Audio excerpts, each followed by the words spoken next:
buti naman nakauwi ka na. Opo, nakakapagod nga po eh.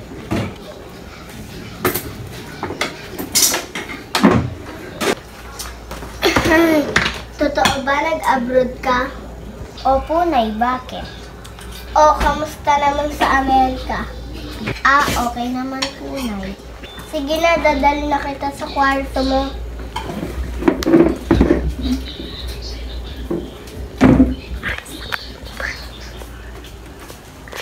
Ito pala ang kwarto mo. Hindi ko nalinis eh. Hindi ko naman alam na pupunta ka eh.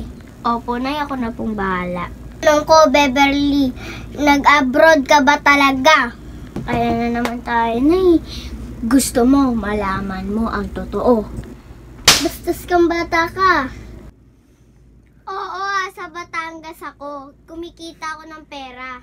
Nasa Batangas ka, nalaman-laman ko na may anak ka. May anak ka, may anak ka, may anak. Tama na, Nay! Batangas ako kasi hindi ako nakapasok sa abroad. Pudas kang nanay ka.